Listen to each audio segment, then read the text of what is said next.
I'm Irene Brooks, 35 years old, and I never imagined my own parents would betray me in front of everyone at my mom's birthday party. It was supposed to be a joyful night in our Boise, Idaho suburban home, filled with laughter, clinking glasses, and the hum of family and neighbors. I'd spent hours baking a 3-tier vanilla cake, my hands steady from years of running my own bakery to honor my mom's special day. But then, as I set the cake on the table, my dad's voice cut through the chatter sharp and cold. "Irene, you're a burden," he said, his eyes fixed on me. "We want to live without you." My mom nodded, her face unyielding. My sister just smiled and sipped her wine, not saying a word. The room went quiet, every guest staring. My chest tightened, but I didn't flinch. I forced a calm smile, set down my glass, and walked out into the chilly Idaho night. I didn't look back. Just one sentence at that family party sparked a chain of events that changed my life and my family forever. If it were you, would you walk away in silence or confront them right there? Leave a comment, I want to hear your thoughts. That night in the hotel, I lay awake staring at the dim ceiling, my mind racing back to where it all started. I'd built Sweet Haven Bakery from nothing, a cozy spot in downtown Boise, where locals lined up for my lemon tarts and chocolate eclairs. By 30, I was my own boss, juggling orders, payroll, and a small crew. The bakery wasn't just a job, it was my pride, proof I could stand tall. Customers would rave about my cinnamon rolls, and I'd smile knowing I'd earned every bit of that praise. But 3 years ago, everything shifted. Mom's heart surgery hit us hard, piling up $60,000 in medical bills. The bank was circling, threatening to foreclose on the house with a $100,000 mortgage hanging over Dad's head. They called me late at night, voices trembling, begging for help. I didn't think twice.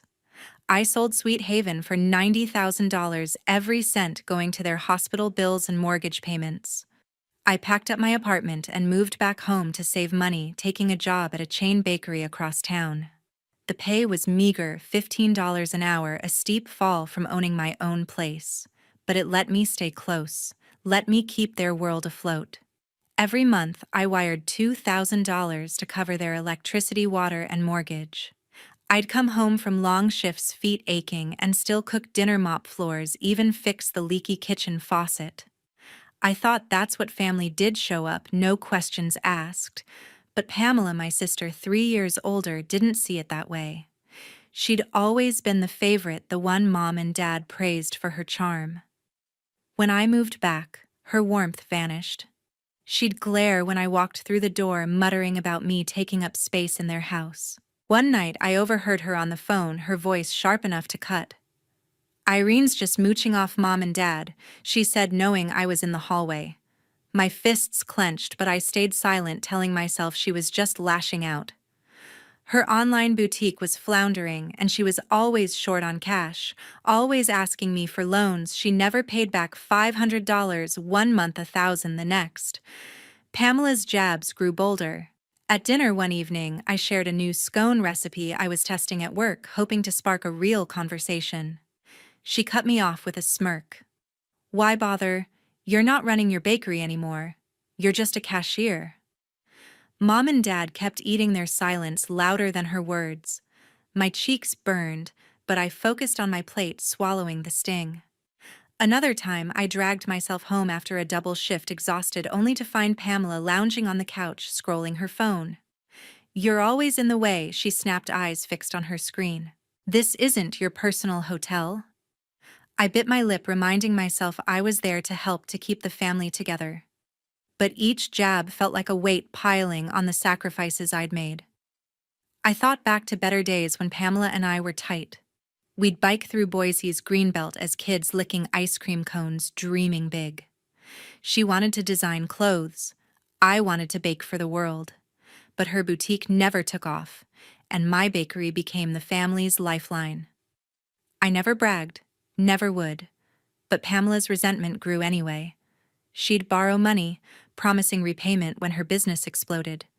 It never did. Still, I kept wiring those monthly payments, kept showing up, believing family mattered. I thought they saw my effort, my love. I was wrong. Mom and Dad never stepped in when Pamela tore me down. They'd sit there letting her words hang in the air, their indifference cutting deeper than her insults. I'd given up my business, my independence for a family that didn't care. Lying in that hotel bed, my phone silent, no texts, no calls, I saw it clearly. I'd poured my money, my time, my heart into their lives and got nothing but scorn. But that was about to end. The next morning, I sat at the hotel desk, my laptop open, fingers trembling as I logged into my bank account.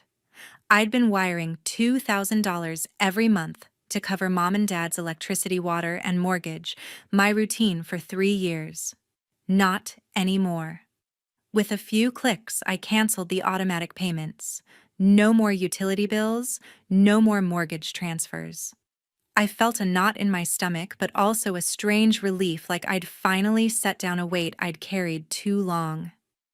I packed my bag, checked out, and drove to Beverly Foster, my best friend since our college days in Boise.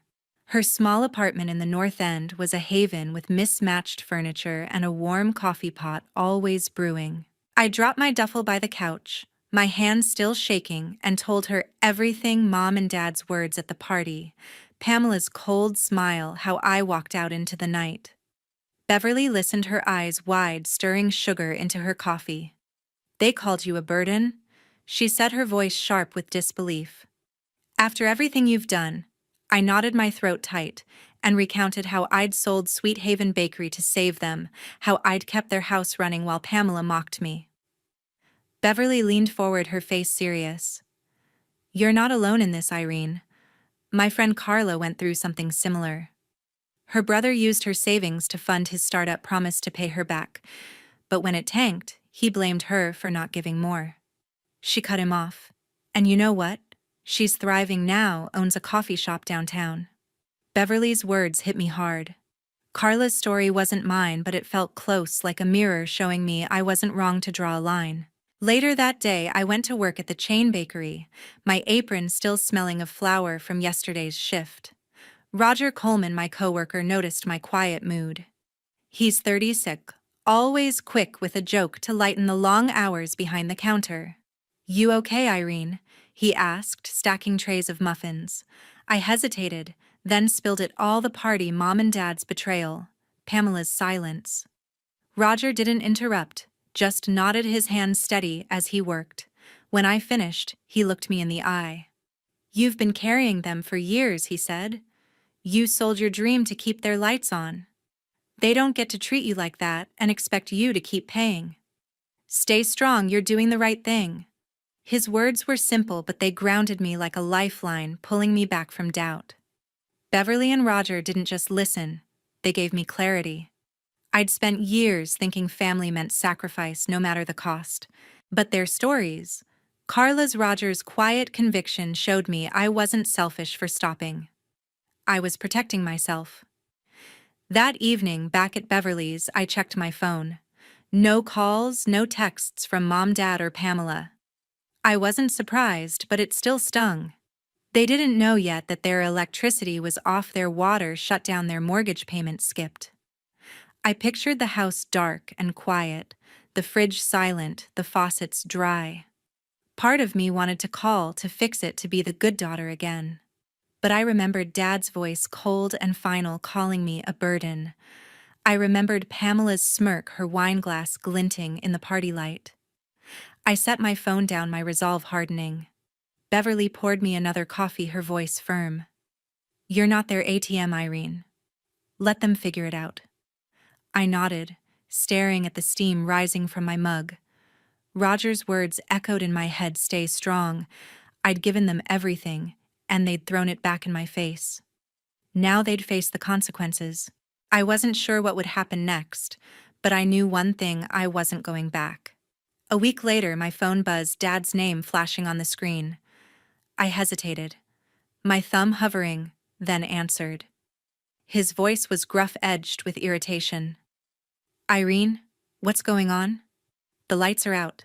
The water's off. You need to turn it all back on now." I gripped the phone, my pulse quickening. He didn't ask how I was, didn't mention the party, didn't apologize. "You're overreacting," he snapped. cutting me off when I tried to speak. "You can't just pull the plug like this. Fix it." I took a deep breath, my voice steady despite the anger rising in my chest. "Dad, I'm done paying for you. You called me a burden. Figure it out yourselves." There was a long pause, then a huff. "You're being ridiculous," he said, and hung up. I stared at the blank screen, my hands trembling, but I felt no urge to call back. Hours later, a text from Pamela popped up. "Wow, Irene real nice. Cutting us off. You're so selfish." Her words stung each one like a needle, but they didn't surprise me. My sister had always twisted things to make me the villain. I could picture her typing it, sitting in the dark house, her phone the only light. She didn't ask for help, didn't acknowledge what I'd done for years, just threw insults as always. I typed a reply, short and final. "You need to take care of yourselves now. I'm not your bank." I hit send and turned off notifications, my resolve firm. I'd spent years bailing them out, but no more. They'd have to face reality without me. I leaned back on Beverly's couch, the weight of their words lingering. Dad's demand, Pamela's jab, they acted like I owed them, like my sacrifices were nothing. I thought about the $2,000 I'd sent every month, the mortgage payments keeping their house safe, the utility bills I'd covered while Pamela mocked me for taking up space. They'd taken it all for granted, and now they were scrambling. Part of me wondered if they'd even try to fix it themselves, or if they'd just keep blaming me. I pushed the thought away. Their mess wasn't my problem anymore. Across town, the neighbors were starting to notice. Norman and Alice Clark. Our neighbors, 2 houses down, had always been the type to watch everyone's business. Beverly told me she'd seen them lingering on their porch, glancing at Mom and Dad's house. The lights hadn't come on for days, the windows dark, the driveway empty. I heard Alice talking at the grocery store, Beverly said over breakfast, her voice low. She said the Brooks place looks abandoned, no power, no water. People are starting to talk. I nodded, unsurprised. In Boise's tight-knit suburbs, a dark house was news. Norman, always nosy, had probably peeked over the fence, noting the unmowed lawn, the trash bins left out. Alice, with her knack for gossip, would spread it further. I didn't care. Let them talk. Mom and Dad had made their bed when they called me a burden in front of everyone. Still, the thought of the neighborhood whispering tugged at me. I'd grown up on that street, played tag in those yards, knew every family by name.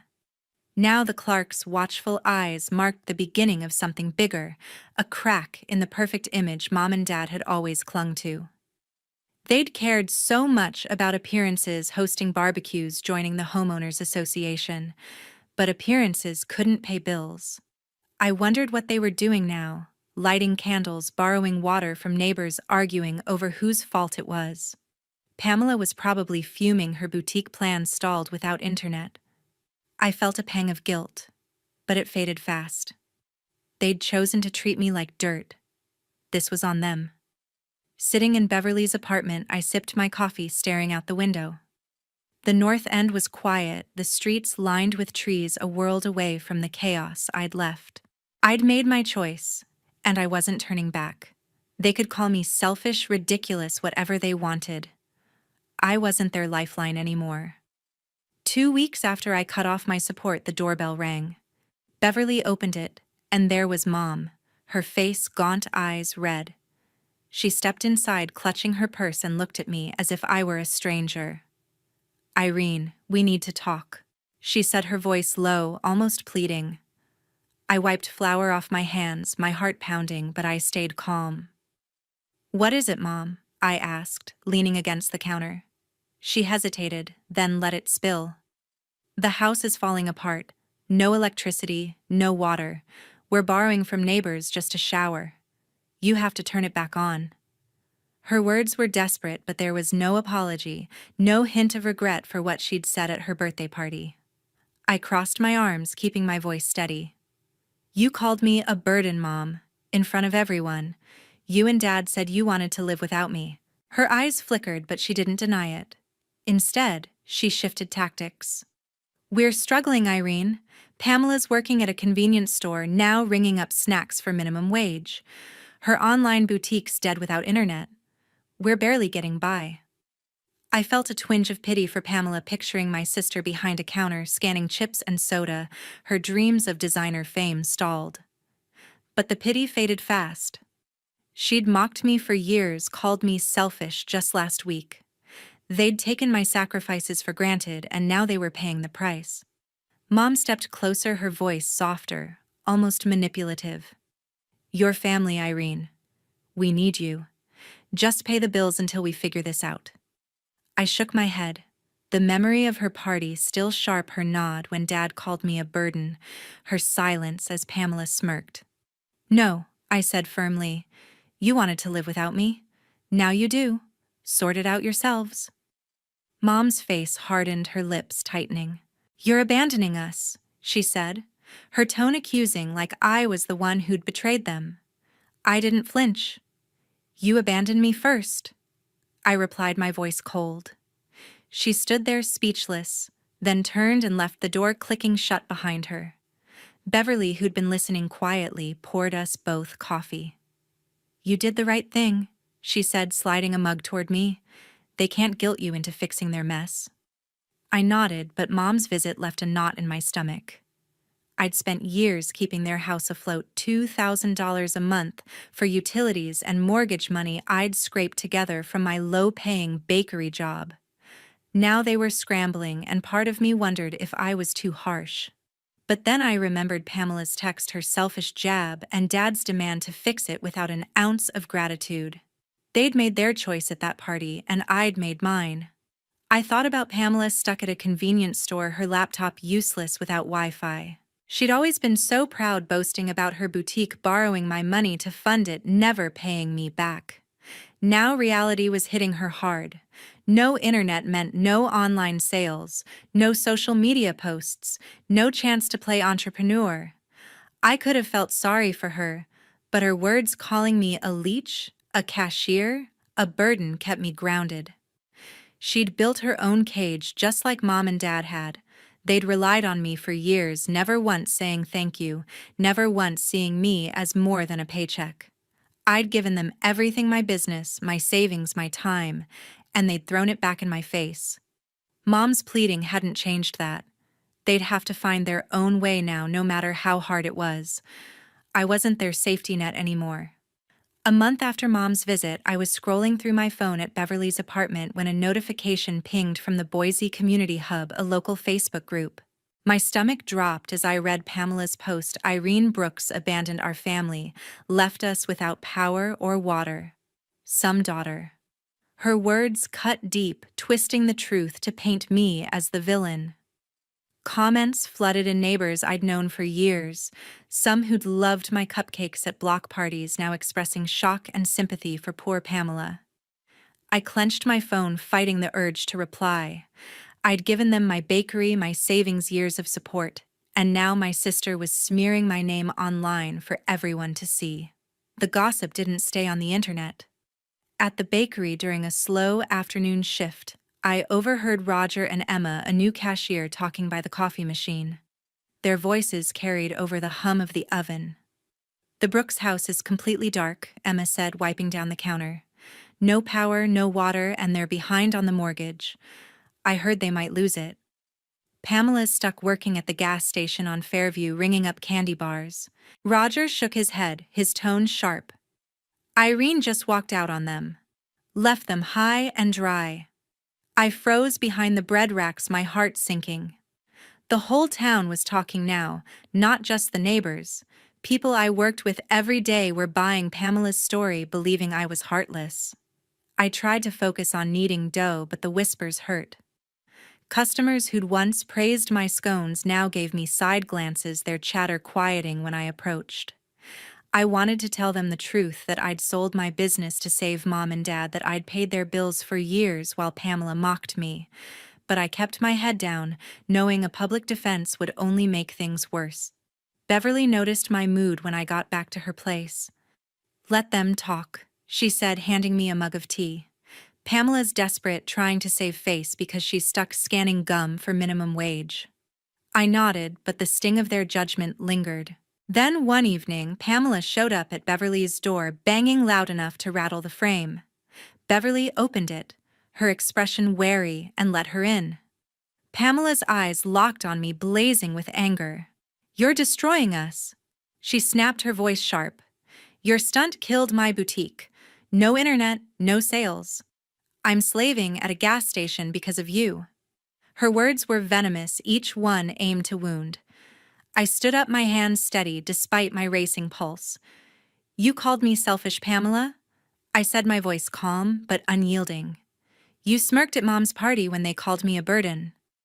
I paid for your life $2,000 a month for years. You never said thank you." Pamela's jaw tightened, but she didn't back down. "You owe us," she said, her voice trembling with fury. "We're family, Irene." I stepped closer, not letting her twist the narrative.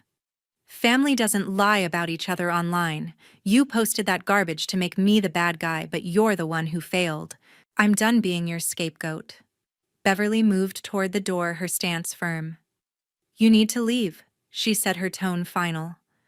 Pamela shot me a glare, then stormed out, her footsteps echoing down the hall. I sank onto the couch, my chest tight. Beverly sat beside me, her voice soft but steady. "You held your ground," she said. "That's what counts." I nodded, but the weight of Pamela's lies and the town's whispers pressed hard.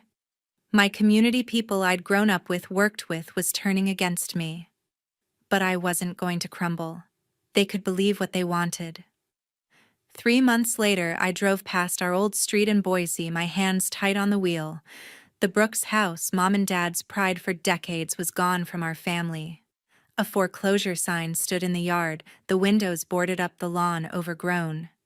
Beverly had heard from a neighbor that they'd sold it at a loss, unable to keep up with the mortgage after I stopped payments. Now Mom, Dad, and Pamela were renting a cramped apartment on the outskirts of Boise, a rundown complex with peeling paint and cracked sidewalks.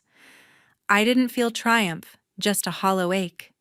They'd built that life leaning on me until I broke, and now they were starting over with nothing. I pushed the thought aside and focused on my own path. For weeks, I'd been planning a new bakery, something small, but mine. Roger had been a lifeline, offering to co-sign a loan and help with the paperwork. "You've got the skills, Irene," he'd said one night, handing me a stack of business forms at the chain bakery. "You built Sweet Haven once. You can do it again." His confidence steadied me. We found a storefront in Boise's North End, a cozy space with big windows and room for a counter. I spent my evenings sketching layouts, pricing ovens, testing recipes for scones and tarts. The work was exhausting, but thrilling. It felt like reclaiming a piece of myself I'd lost when I sold my first shop to save Mom and Dad. One morning, as I was measuring the storefront's windows for curtains, an email from Pamela popped up on my phone.